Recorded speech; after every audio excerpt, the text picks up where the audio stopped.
Winter is here at last. Still, I dragged my camera crew out to the testing grounds to give you some ride impressions. You ready? Great. In the last video, I've said I wanted to build my dream gravel bike. To find out whether I succeeded, I'm going to put it through a few different disciplines. But first, let's take a look at its features. The seat post cutout is one of the first things you notice with this frame set. And after a few hours of riding, I can confirm it actually does flex a little bit more. You can even see it while riding. I'm not sure how much this contributes to overall comfort, but it is a comfy ride, at least in the back. The cockpit, on the other hand, feels a bit harsh. It's probably just the contrast to the soft seat, but you can feel some rattle. It's far from terrible, but it is noticeable. The one thing I really don't like about this cockpit though is how it pairs with the new SRAM levers. The transition into the hoods just isn't as smooth as it was with the old D2 group set. I've already turned them slightly upwards and added an extra piece of bar tape under the hood cover. Now it doesn't bother me anymore while riding, but it still puts a bit more pressure on the bone than I would have liked. Apart from that, the new group set is brilliant. The braking is so much stronger that it takes a little bit of time to get used to. The hood buttons are nice too, but especially with gloves on, they can be tricky to find. And the integration with my Element Bolt is a bit buggy too. That said, I do use the buttons for shifting when in an aero position. They also come in handy if one lever runs out of battery. If you take a weak shifter battery out in the cold, SRAM's battery warning comes far too late. Ask me how I know. The 46T chainring was the perfect choice. In this flat terrain, I get nowhere near the limits of this monster of a cassette. And on the occasional climb, the 1-to-1 gearing is more than enough. We are continuing inside because someone behind the camera got really cold. What you just saw is the typical gravel where I live. Mostly dry, completely flat and not technical at all. And that's why I don't need massive mountain bike tires. These two for Thunderos and 44mm inflate to 46.5mm, which is about the maximum this frame can take. At 25 to 28 psi, I haven't yet encountered a situation where I thought I would be better off with wider tires. Still, it would be nice to have the option. Apart from the tire clearance, my biggest issue with this frame was the lack of a zero offset seat post option. But look what just arrived. It's the zero offset seat post from Quick's AR1. Thank you, Pandapodium. It doesn't have the spread toe weave to match the frame's finish, and of course it lacks the cutout for more compliance, but otherwise it's completely the same. So let's get the laser out again and see if this solves my fit issue. With the original seat post and the saddle slammed all the way forward, the setback is around 78mm.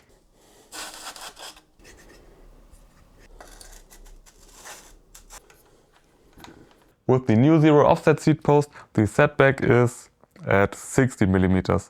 So we gained just under 20mm.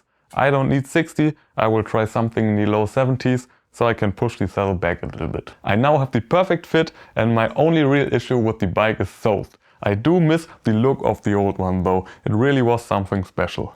In the upcoming riding footage I'm still riding the old one and I will test the new one as soon as the weather gets a little bit friendlier. Let's talk cranks, but first please appreciate how the new Force design matches the frame's chrome decals. They were made for each other. I come from 172.5mm cranks on my road bike and I thought the jump down to 165mm would be more noticeable. But the pedal stroke feels almost the same. What I do notice though is that my lower back feels a little bit more relaxed during harder efforts with my head down. Another advantage is that even with size 46 shoes there's zero toe overlap and no risk of hitting the rear derailleur. And of course there's the improved clearance which allows for a bigger lean angle while pedaling. For everyone who missed the build video, the weight ready to race is 7.82 kilos. That's with the Force XPLR group set, the Yoleo NXT gravel wheels, Shimano SPD pedals and Galfa wave rotors. I paid just under 5,500 euros, which is a lot of money, but compared with complete bikes in the same price range, this build here is noticeably lighter. And you can choose crank length, chainring, cockpit size, saddle, tires and so on right from the start. So it is a good deal, it looks great, but is it a fast bike? To find out, let's do some more riding. This being an aero gravel bike, the original plan for this video was to attack some fast Strava segments, but now it's -5, my camera crew refuses to work and I don't feel very aero. So instead I'm going to join a group ride and have some fun. I've heard there's snow in the south. Everywhere I turn up with this bike, it turns heads. After a few quick looks, we set off into the winter wonderland. Whether accelerating to keep warm, riding on slippery roads or navigating some technical sections, I've always felt really confident even with the narrow road handlebars. In the end, even the sun came out and I decided to extend the ride a little bit. 70 kilometers and a big coffee stop into the right, and this is the water situation.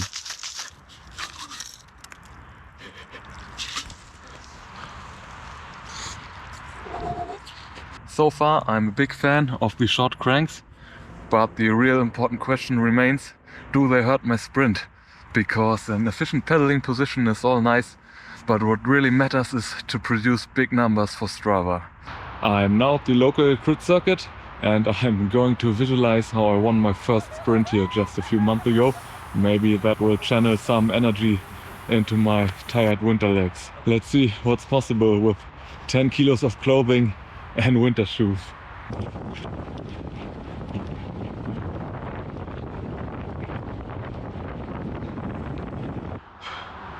I think I saw 1300, which isn't great, but given the circumstances, I'll take it. I don't think the short cranks are holding me back. It's just that I don't have the legs after 4 hours in sub-zero conditions. What a day! I can't stop riding.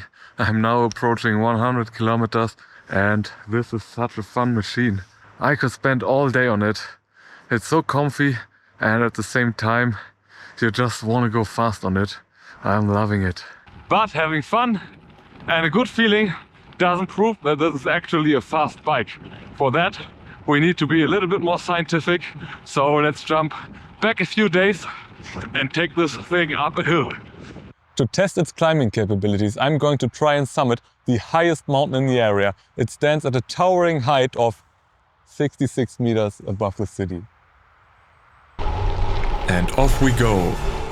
1000 watt burst to carry momentum into the first corner. Accelerating into the gravel sector, then another sharp turn onto the tarmac. Now it's time to take a breath before going all out into the treacherous cobble sector.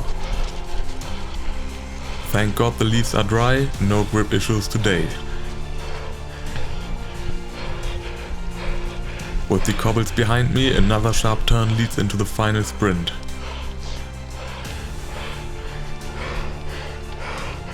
My heart rate is deep in the red, just a few more seconds. And across the line. That felt fast. Let's see what the numbers say. The numbers say that my feeling was correct. I took 17 seconds off my old personal best, which by the way was set on this Canyon in-flight with the same type of Quarq power meter. A great performance for me, but completely useless for our scientific comparison. Neither the power nor the time are anywhere close to any previous efforts, so we've learned nothing except that I had a really great day. Because my weak sprint from earlier really bothered me, I gave the crit circuit another go, and this time with proper shoes I was able to get close to my personal bests in the 1500s. So the short cranks only seem to bring advantages, and I think I'll go short on my road bike as well. And with that, I think it's time to wrap this video up. It's winter and the weather isn't going to improve anytime soon. Certainly not enough for proper test rides, let alone for filming. But after 300 kilometers I can say this bike is everything I wanted. The whole build process was flawless, it rides brilliantly and it feels fast. I can't wait for spring and the first proper races. So subscribe and see you in the next one.